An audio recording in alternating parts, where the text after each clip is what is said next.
All right. Time for some smelling salts, right? Where did I put that? Fuck. Oh! Oh my gosh. Yep, that's how you wake up. You gotta tell me where to get those. Amazon. Amazon sells those. Oh yeah, that wakes me up. I could definitely use that for work. That's way better than coffee.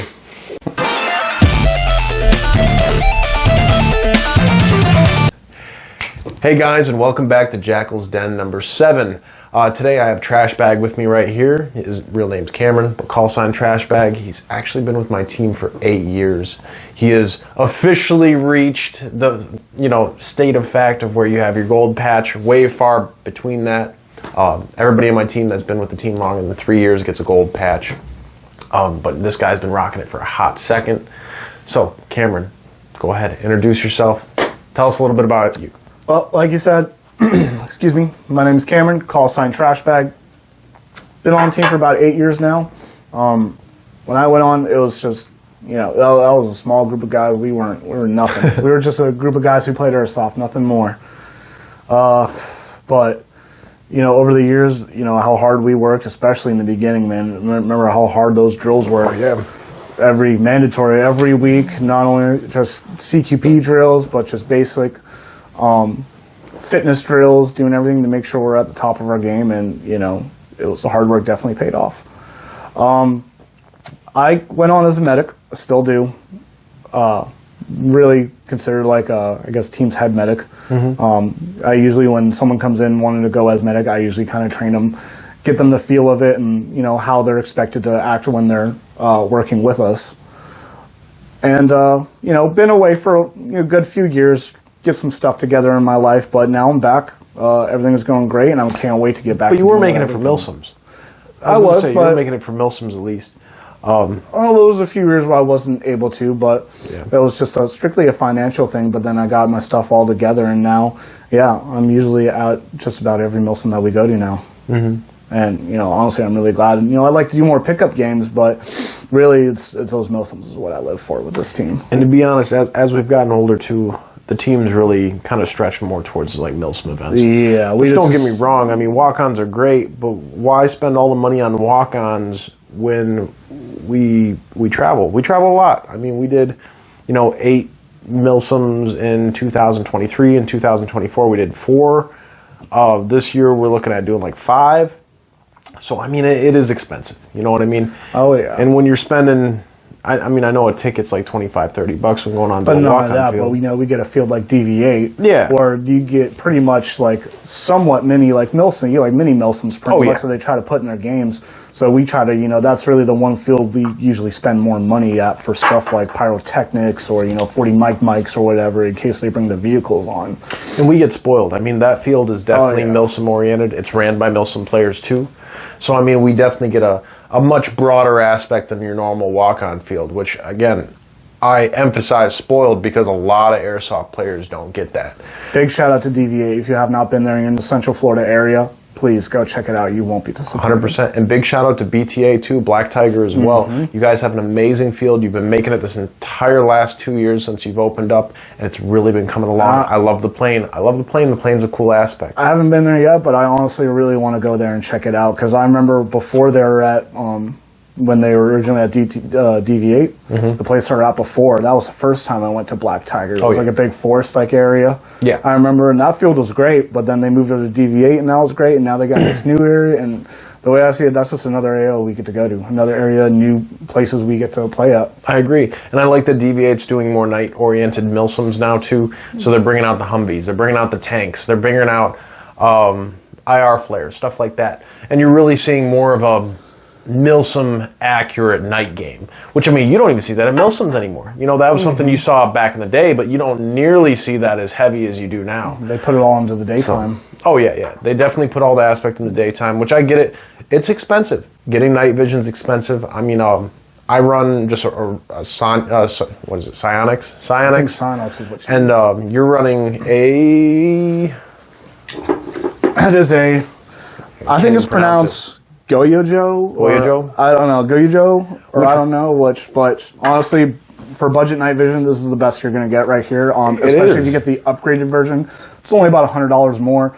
I've seen these, I paid $350 for mine. I've seen these for as low as $250. Has an IRL light on it to help you, but really you only need that if you're in buildings in the pitch black. If you're out at nighttime, I never use the IR light. I've never once used it, and it works great. And it was rated one of the best IR night vision cameras for its class, and even next to the Psionics. And that's because it has a much broader screen. It's got a much wider screen. The eye relief is much better. Is amazing. And overall, I think the picture quality is a lot better. You know, it had like an autofocus where I don't get that with my Psionics. I wish I would. And you can manually change the focus too, not only for it has, but I don't know if I told you, but it has a zoom in it too. It has 2 other zoom features in it, and you can auto adjust it so you can get a clear picture in your zooms.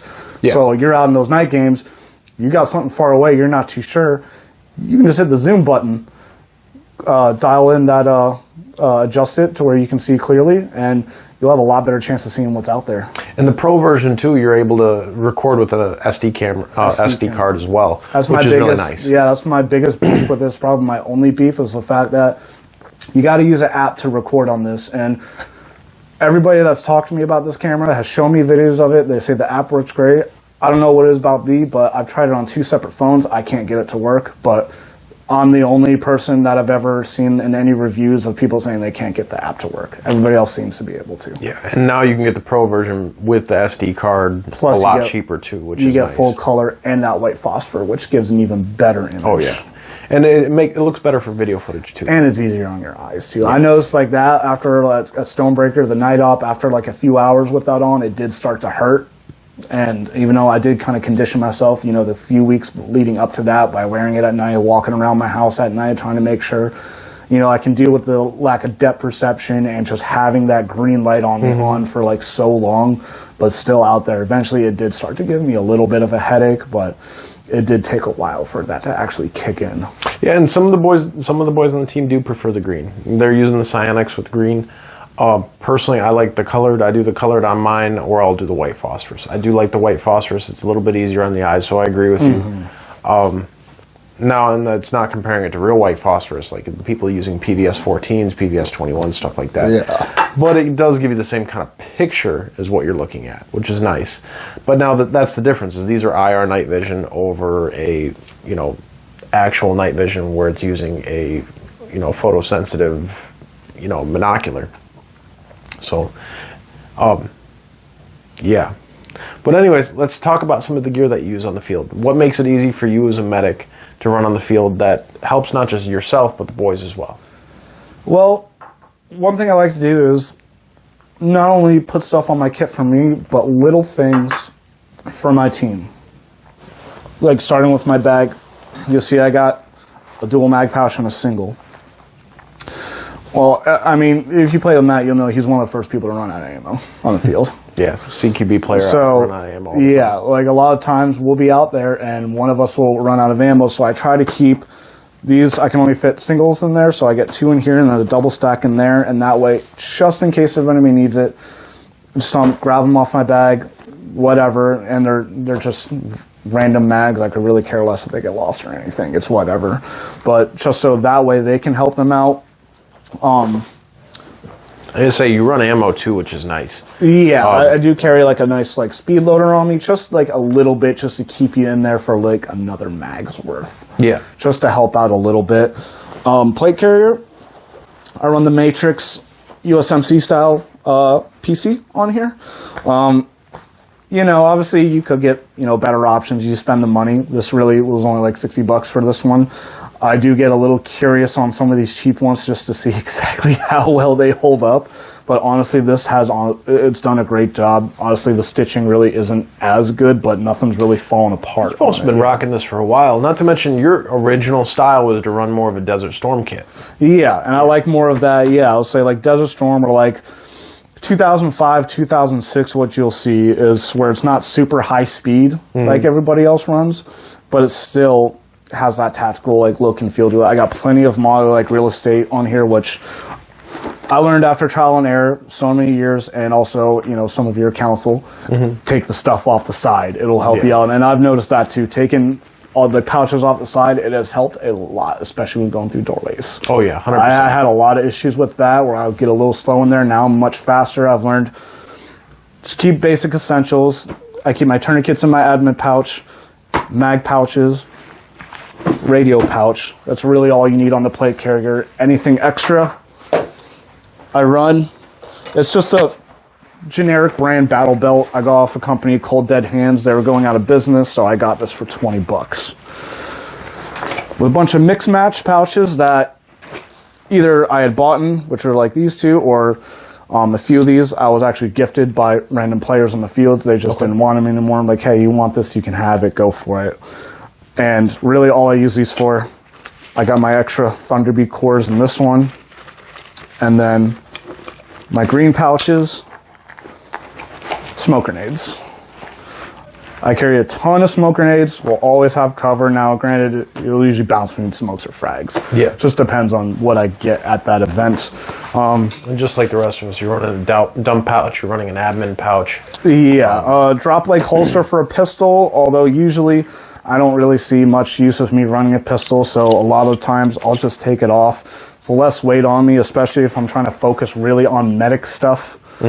I don't want that weight on my leg. I mean, you feel that. Yeah. That's a lot of weight on your legs. Like 3-4 After 6 hours, your leg's gonna be tired. Yeah.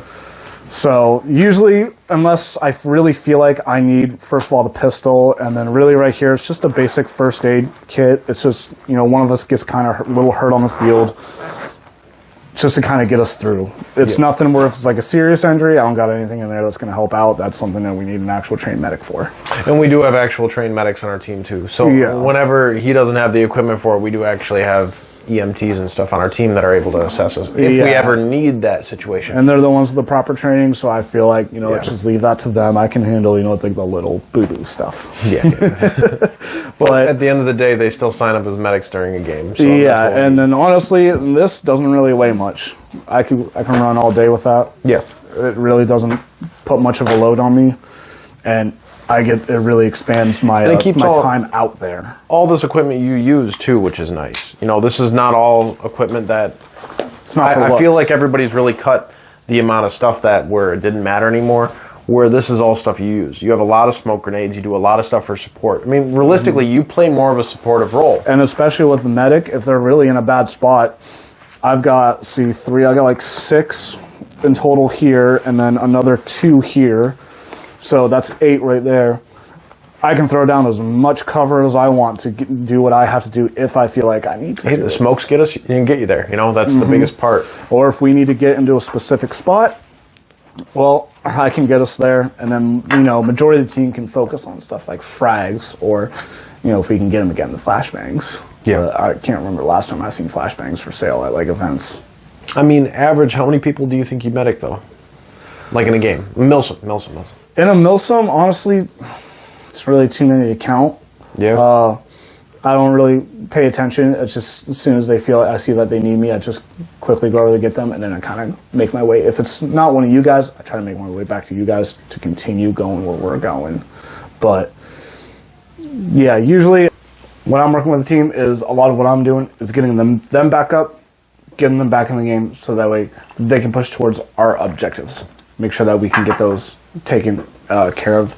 Take a lot of that weight off our team, so that way they can move and do their own fucking thing. Agreed. I know what we do. And that's actually something we teach too, is we definitely teach our medics to take priority over our own teammates other than other people. Of course, it's not always the case. I mean, if we're not down, they go out to save other people as well. But we are here for us. But hence why you see a lot of my kit is my plate carrier is basically everything I need. Everything else is pretty much strictly to keep all of us in the fight, in the game, so that way we can keep going. I did base a lot of my kit on, I was like, okay, what do my guys need? Because I noticed, you know, pretty much everybody else, we all build our kits for what we need. Yeah. So, well, and you also have to learn where like everybody's tourniquets are too to get them up. Mm-hmm. So, yeah. I mean, I know everybody's real vocal about it, but you also got to remember where every single person's tourniquet. Yeah, you know, at the end of the day, you know, they can tell you where it's at, but when you're in the middle of it, and you know, you're trying to get that person up when you know you're getting shot at and stuff. Mm-hmm. You know, you can easily forget stuff like that. Yeah, 100%. So honestly, the one tool I've always wanted to get you, and I thought it'd be really funny, is to get you like get like air hockey pucks and put the Shockey pen, you know, transmitters in them, and use it as like a defib. Dude, I would die if you started zapping people on a field to get them back up. I would. Oh my god! Every time I'd see it on footage, I probably would put a speaker in it where I hit a button and it goes ding. Yeah. Oh, dude, I would die. That would be hilarious. Just zap, and they're just like, "Whoa, what the fuck is that?" Like, oh, dude, okay, I would die. You're up. Like, just a good like little 12 volt, just you know, wake you the fuck up. So, one of these days we definitely got to make that. That'd just be too fucking funny. And no, that's definitely something that would turn heads on the field. Because people, as soon as they get hit with that, they're gonna start asking questions like, "Wait, what?" And you know they're gonna love it. Oh yeah, they're gonna think it's hilarious when it happens. Dude, I mean, people are gonna get out, and it'd be funny. I have to see that on camera one of these days. So I did notice that you have some more diverse gear with you as well, not just your night vision, but you also have your two weapons of choice. Let's talk a little bit about that. Why you chose both weapons, and realistically, you know, in general, why you enjoy using them. So we're gonna start with my new one, my baby right here. Is my SRC XM8. Now, I mean, I'm gonna be honest. The biggest reason everybody thinks, oh, Battlefield, right? I'm like, nah, man. I was like, honestly, the old SOCOM games. SOCOM 3 Combined Assault is where I like first saw this weapon, and honestly, I fell in love with it. I always wanted, you know, a real steel one, but you know, getting a body kit for that, very expensive and everything. Mm-hmm. And you know, I've been seeing this floating around, and I've been kind of like debating whether or not I should get it. Wasn't really sure quality-wise, but I'm really glad that I did it, and I pulled the trigger on this, spent the money on it, because I'm very happy with this. And you know, like honestly, I can't wait to see what the new internals that I got for it, how it's going to perform then. Because even with the stock internal, I'm honestly very happy with how it's performing. And doing a full Milsim build that we do with these, our custom Milsim builds are a little bit more simple. So for instance, we do like a brushless motor, we do the Maple Leaf Devil Jet barrel, and we do the Hot Shot bucking with that as well, and then we throw in an M125 for the spring.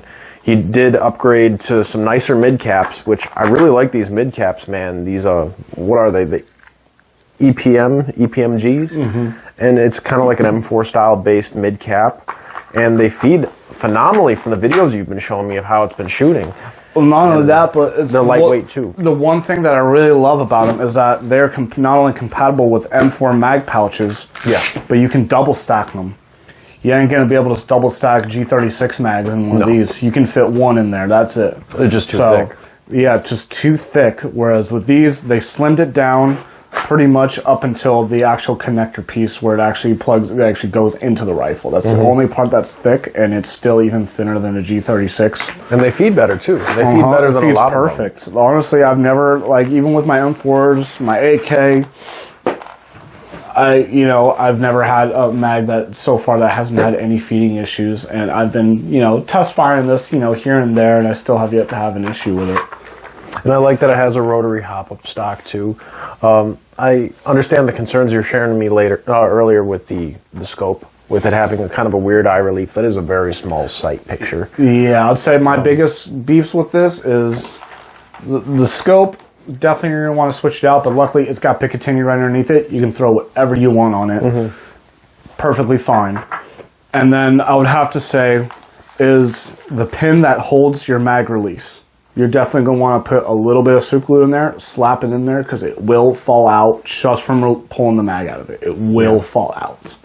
And obviously, you even see like on the e-bike reviews, like the stock can feel a little flimsy, but it feels a little flimsy, but I don't feel like I'm going to break it just from doing this. And it's an older style gun too. I mean, these have been around shit since I was a little kid. Oh yeah. I mean, it's not a newer gun. Even in high school, I remember seeing these on e-bike and I was like, oh wow, that's so cool. I wish I could get one. But, back then, buying whatever I wanted off there really wasn't, an option for me. I remember this was the future soldier thing to get, which was the cool thing to get. A lot of people did buy these when they first came out for airsoft. They just didn't really stick around though. Like no company really grabbed the exact build and just like went nuts with it. Exactly, and that's honestly like why I'm really want to build this up and start making it my absolute primary. Like this is what I use.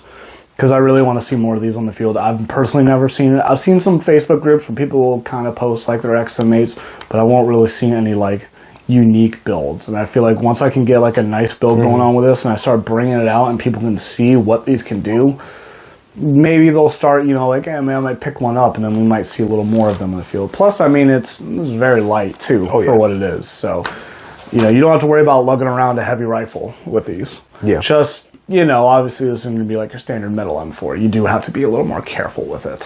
Which, speaking of standard metal M4s, let's talk about your other gun that you brought in today, too. Yes. Now, remember that Trash Bag originally had a Desert Storm build. So he did base around a lot of his weapons to that era. So, what I got here, my basic standard M4A1 model. Literally just went with pretty much your conventional build. Sometimes I'll run the ACOG on it, like you'll see, Army and Marines and using. But back in the day, then they still use them, but like you have more of the older style setup. Yeah, more of the older style setup. Plus, also I really like the holographic. I mean, I ran that ACOG for years, and it's nice and everything, especially when trying to like pick out people between multicam and multicam tropic from a distance. It really does help with that, but my biggest issue was going inside buildings.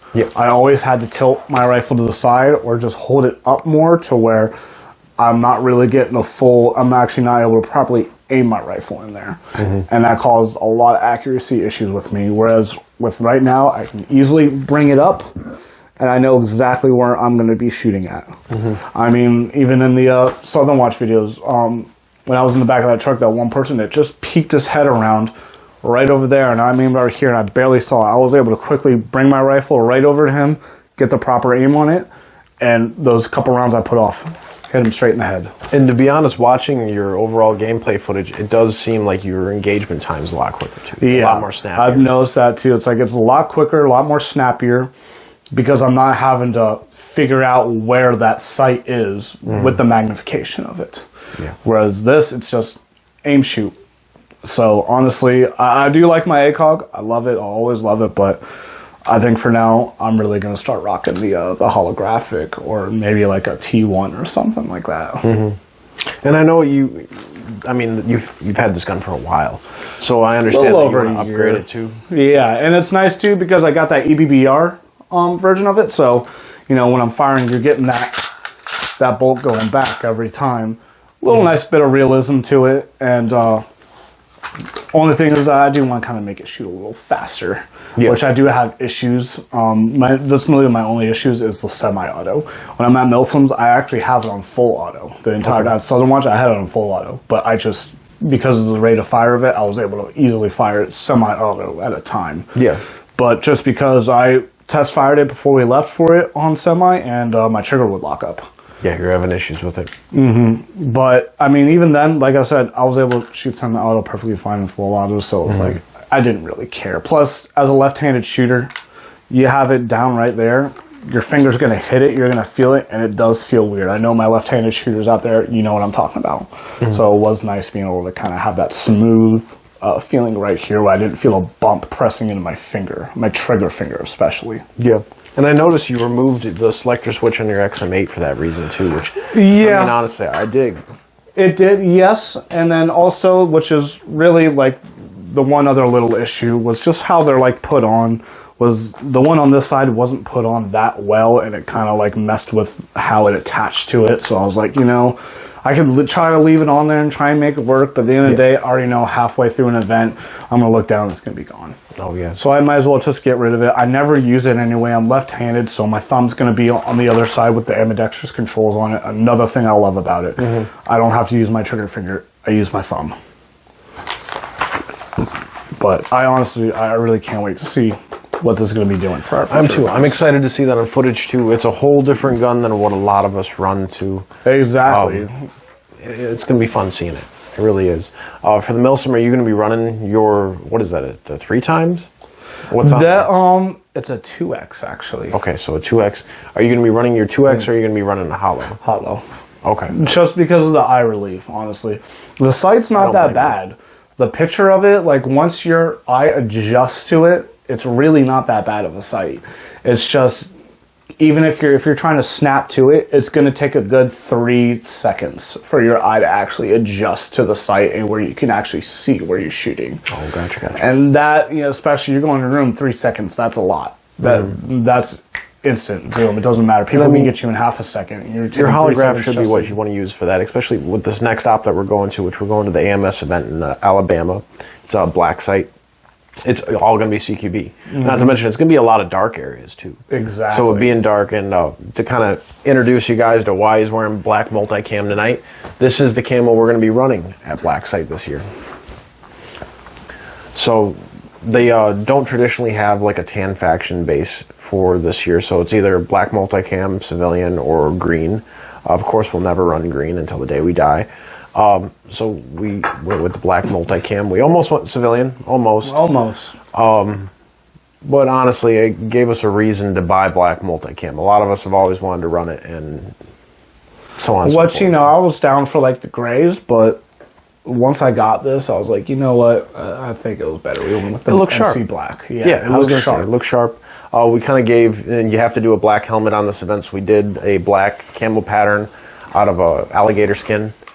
So, I mean, I think that came out really well. It definitely brings a good look up to your black multicam as well. Yeah. I know this isn't the color you're traditionally staying with the helmet with, but I do like it for this event. Yeah, definitely. And it's, you know, like I said, you said, you know, it works. It falls within the rule set. But you still get, I actually still get to have close to the pattern that we normally use for our helmets and our rifles. Yeah.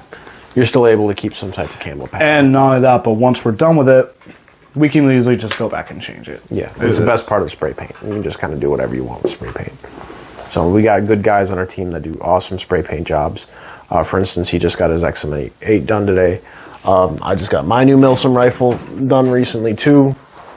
So I'm very happy with how that turned out as well. But yeah, I like that we're doing black multicam. I like that it doesn't really clash with the multicam kits that we run. I know you run tan, but like me and the rest of the guys were running tan and multicam, so it doesn't clash too bad with it. It just gives you more of a shadow company look. Yeah, I agree. It's more of a contractor who gives a shit kind of look. And I do kind of dig that. It's going to be a different kind of feel for us because we do run multicam for literally every event that we go. It's just what Tan Faction calls for, so we do it. Personally, I've been running on Tan Faction for, 14, 15 years. You've been running on Tan Faction for, 8 years now? 8 years, yeah. 8 years now. So, I mean, we've always ran Tan Faction. And I have my kit, and my kit's actually over there. I know you can't see it in the video. But I'm still running the multicam kit with the black multicam, and I'm running the exact same setup he has right now, too, with the Gen 3s and the black multicam top. So, I'm excited.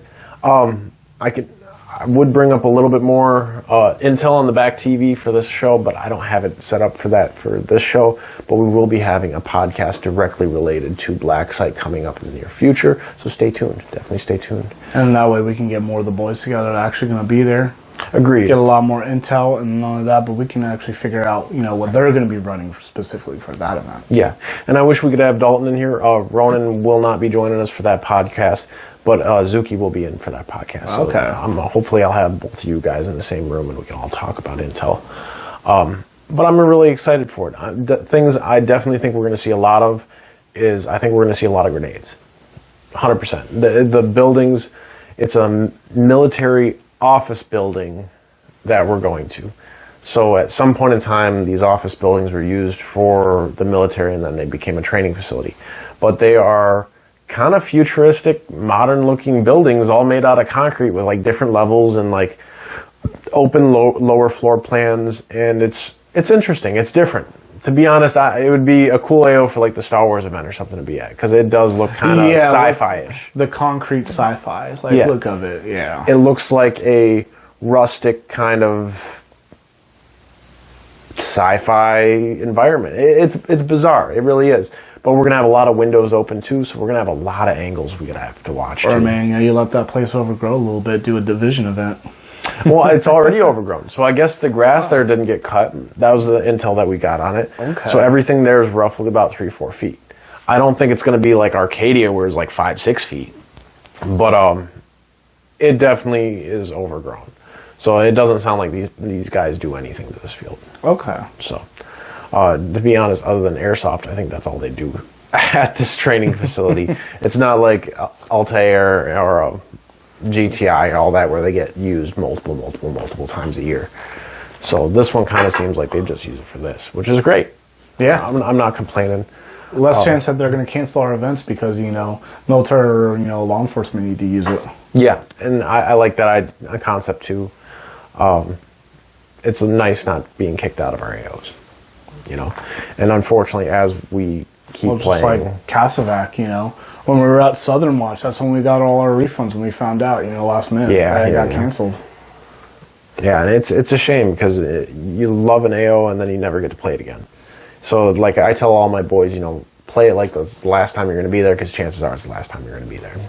So, but places always get abandoned and places always open up too. Mm-hmm. So it's not like we're always stuck in a never-ending loop of the same AO over and over and over again. But I do wish there was more AOs in Florida. I mean, we really only have the Arcadia and the Altair. So, I mean, Immokalee or Arcadia, either one. And it's fun. But other than that, it's just, walk-ons other than that. Yeah, other than that, I mean, we're spoiled with our walk-on field too.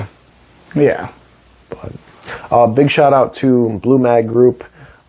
Guys, we love your ammo. Thank you very much. Big shout out to XFOG. We always love your products, Aaron. Thank you very much. Thank you very much for all the support that you give us. And big shout out to Mir Tactical as well. As we go through the year, you're going to see their events. Not to mention, please hit up their website. They do have an amazing selection of gear and equipment. They put on great events. Yeah, they do. Honestly. And especially with our last podcast with Alex, what he's telling us his plans for the future were. Oh, yeah. I'm honestly really excited about those mini training events that he wants to do. I can't wait. Not to mention to have any type of aspect of having NPCs. Mm-hmm. I would love to have more NPC interactions. Because at the end of the day, this is a military simulation, but it does kind of feel at every event that it's just capture the flag. Mm-hmm. Yeah, it's just like a big capture flag game where it's like this.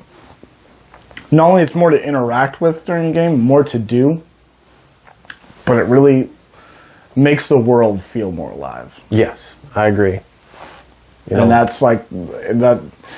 Some people may think that's a little thing, but once you actually experience it, and especially when you get the really good actors who really put their heart and soul into it, mm-hmm. and they try to make it do everything they can to make you feel like you're in this actual situation that you're in, and especially when they can get you frustrated too when they don't want to cooperate with you. I'm excited to see if that's going to happen. I miss even seeing that with COs old time Lion Claw. We had Batman. Batman was a tan faction Marine, and I mean he just got in there with the dirt with you. He would talk shit. You do middle of the fight, firefight, selfies, stuff like that. But he was a cool guy. But I will never forget the Spetsnaz guy that they had on green, where he's just cussing at people in Russian, yelling out. He had a very thick Russian voice. And I mean, just being around him, I believe his name was Roman. It was such a blast to even be around him. Mm-hmm. I like that. And I would like to see more of characters like that in future Milsims as well. Yeah, definitely. So, but as for tonight, I think that's about it. Yeah. Yeah, I'd say we covered just about everything. Cool. Well, guys, thank you very much for watching our show. Tune back with us in the next 2 weeks. We'll have another podcast out as well. We always do. And hey, I hope you enjoyed this and learned a little bit more about us tonight. And hey, have a wonderful evening. Peace. Have a good one.